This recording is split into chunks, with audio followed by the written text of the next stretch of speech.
Mirë se vini në kanalin ton, mos harroni të bëni subscribe dhe të klikoni si përzieles për të marrë njoftimet më të reja. Faleminderit! Keni fryrje barku dhe nuk jeni rehat, ja si t'i jepni lam të mirën këtij problemi. Fryrja zakonisht ndodh pas akumulimit të gazrave të tepërt në stomak dhe njëkohësisht në zor. Kur fryrja ndodh pas ushqyerjes, zakonisht largohet vetë, por nëpërmjet taktikave dhe teknikave të duhura, ju mund të ndihmoni në largimin e saj.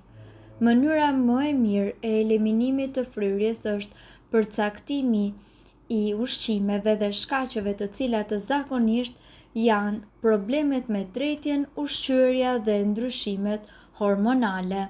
Ecja, aktiviteti fizik, vëzorët në lëvizje dhe rrjedhimisht ai ndihmon edhe në çlirimin e gazrave të akumuluar sidomos në stomak. Për më tepër, ecja funksionon edhe kundër konstipacionit. Fibra në mënyrë graduale. Ngrënia graduale e ushqimeve të pastura me fibër ndihmon në parandalimin e konstipacionit dhe njëkohësisht të fryrjes. Doza ditore e rekomanduar e fibrës është të paktën 25 gram për gratë dhe 38 për burrat. Më shumë ujë. Ekspertët të rekomandojnë njëkohësisht zëvendësimin e pijeve të gazuara me ujë. Këto pije nga ana tjetër shkaktojnë shumë fryrje në stomak dhe për më tepër ato janë të pasura edhe me ushqyes, të cilët kanë vlera të larta në sheqer. Ushqyerja e rregullt gjithashtu, njerëzit zakonisht i bën të ndihen më të fryrë, sidomos kur ato hanë një vakt tepër të rëndë. Kjo mund të shmanget në qoftë se njeriu konsumon disa vakte të vogla gjatë ditës dhe të cilat e mbrojnë sistemin tuaj dhe e vën atë në lëvizje. Përtypja e shpejtë e ushqimit gjithashtu lejon gëlltitjen e ajrit dhe akumulimin e tij në stomak. Pirja e lëngjeve me pips gjithashtu lejon akumulimin e ujit në stomak dhe rrjedhimisht fryrjen. Kujdes me kripën. Kripa e tepërt mund të shkaktojë një akumulim të madh të lëngjeve në trup dhe një gjë e tillë gjithashtu do të shkaktojë ëndje dhe fryrje në stomak, këmbë dhe në duar. Një vizitë tek mjeku. Në disa raste, fryrja e stomakut mund të ndodhë edhe si pasojë e një problemi shëndetësor. Ndaj këtu përfshihen inflamacioni i zorrëve, koliti, cisti i vezoreve e të tjerë. Një vizitë tek mjeku mund t'ju ndihmojë të përjashtoni problemin mjekësor dhe të fokusoheni tek ushqyerja për të eliminuar fryrjen. Fryrja e stomakut është irrituese dhe vërtet e bezdishme, veçanërisht nëse ju ndodh shpesh pas ngrënies. Zakonisht këto probleme janë të padëmshme, por në disa raste mund të jenë edhe simptome ndonjë sëmundje të fshehur. Çaji i energjikut.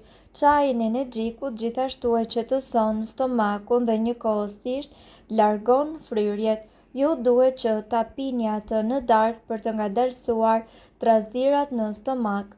Për një filxhan me çaj, juve do t'ju nevojiten 7 deri në 10 gjethe në energjiku dhe 250 ml ujë. Në qoftë se ju dëshironi, mund të shtoni mjaltë ose limon. Në disa raste të tjera mund të shtoni edhe akull. Xhenxhefili. Çaji me xhenxhefil, mjaltë dhe limon është shumë i mirë kundër gazrave dhe fryrjes, sidomos në pjesën e stomakut. Përbërësit e xhenxhefilit kanë aftësinë të qetësojnë zorrët dhe të largojnë çdo inflamacion të mundshëm. Mjafton që të zgjeni 1 deri në 2 cm xhenxhefil të grirë holl në ujë dhe më pas të shtoni mjaltë dhe limon dhe ta pini para ose pas vakteve. Çaji i kamomilit. Çaji i kamomilit gjithashtu është mjaft i dobishëm kundër fryrjeve dhe problemeve tuaja me tretjen dhe urthin. Çajin ju mund ta shoqëroni edhe me mjaltë ose me lëng limoni. Sipas informacioneve, për një filxhan me çaj mund t'ju duhet mjaltë ose edhe lëng limoni. Për një filxhan merrni 250 ml ujë dhe 1 lugë çaj kamomili. Kungulli. Shpesh fryrjet shkaktohen nga fibra e tepërt në stomak dhe në zorë. Kungulli i verdhë gjithashtu është shumë i mirë kundër këtij problemi sepse ai eliminon edhe fryrjet. Hani 1 filxhan me kungull të zjerë ose të pjekur, sidomos gjatë një vakti për të mos patur fryrje. Ujë me limon. Sipas informacioneve, duhet të dini se uji me limon është shumë i mirë për shpërbërjen e duhur të ushqimit. Sipas informacioneve, uji pastron sistemin tuaj tretës dhe limoni përmirëson tretjen. Ujin me limon mund ta pini sapo të zgjoheni për të patur një fillim sa më të mbarë të ditës. Gjithashtu, ju duhet të dini se ekziston edhe një listë me ushqime fantastike të cilat do ju ndihmojnë ju në shfryrjen tuaj të barkut. Ditët kur ndiheni të fryrë dhe sidomos në zonën e barkut me siguri, ju i kujtoni si shumë të sikletshme. Kjo është një gjendje të cilën trupi juaj e zhvillon her pas here dhe që mund t'ju pengojë në aktivitetet tuaja të përditshme. Rrobat ju do t'i ndjeni më të ngushta dhe të ecurit mund të kthehet në një sfidë të vërtetë dhe ndërkohë ju duhet që të kujdeseni për regjimin tuaj ushqimor, ndonse duket si diçka e paevitueshme. Një nga mënyrat më të mira dhe natyrale për të larguar këtë problem një herë e mirë është sigurisht kujdesi ndaj ushqimit. Ka disa ushqime të caktuara të cilat do e ndihmojnë trupin tuaj që të kryejë si duhet të gjitha proceset e tij, duke parandaluar kështu edhe fryrjen.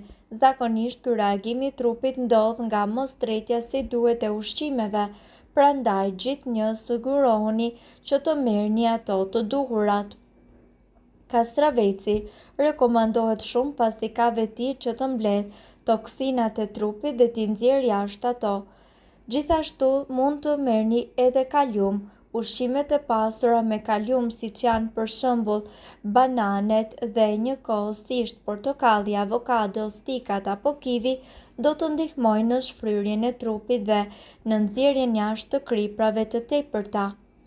Probiotikët. Gjithashtu sipas informacioneve, ananasi përmban disa vitamina mjaft të rëndësishme dhe minerale të cilat ndihmojnë në parandalimin e inflamacionit dhe të tretjes së mirë. Probiotikët. Probiotikët të cilët gjenden për shembull te kosi, qumshti apo djathi ndihmojnë në tretjen e mirë dhe në nxjerrjen jashtë trupit të toksinave të këqija. Gatimi i perimeve. Ky është një hap shumë i rëndësishëm. Perimet, sidomos kur konsumohen të pagatuara, mund të shkaktojnë fryrje të barkut dhe njëkohësisht duhet të dini se për të evituar fryrjen e barkut ju duhet të mundoheni t'i gatuani ato para se t'i konsumoni. Konsumoni shumë erëza. Fusni shumë erëza në dietën tuaj të përditshme, pasi ato gjithashtu do të ndihmojnë në tretjen e mirë duke parandaluar kështu fryrjen. Këtu përfshihet xhinxheri, kanella, borziloku, rigoni, nenexhiku dhe njëkohësisht rozmarina apo kopra. Përdorini këto erëza si zakonisht dhe shtoheni në vaktet apo ushqimet tuaja për të përfituar një bark më të sheshtë. Mund të zgjidhni të bëni dhe ndonjë çaj bimor me to, siç mund të përdorni xhinxherin apo nenexhikun. Mirëpo duhet të dini, informacionet në këtë video kanë për qëllim të plotësojnë dhe të mos zëvendësojnë këshillat e mikut tuaj dhe nuk kanë për qëllim të mbulojnë të gjitha përdorimet e mundshme, masat paraprake, ndërveprimet ose efektet negative. Informacionet në këtë video mund të mos t'i përshtaten rrethanave tuaja shëndetësore, prandaj para përdorimit konsultohuni me mjekun tuaj. Nëse doni të dëgjoni video tona që ne postojmë çdo ditë, kliko subscribe. Ju ftojmë gjithashtu të bëni like në video tona nëse keni dëgjuar dhe pëlqyer ato. Faleminderit që e pat videon ton, shpërndajeni këtë video në profilin tuaj në mënyrë që të informohen edhe shokët tuaj. Faleminderit!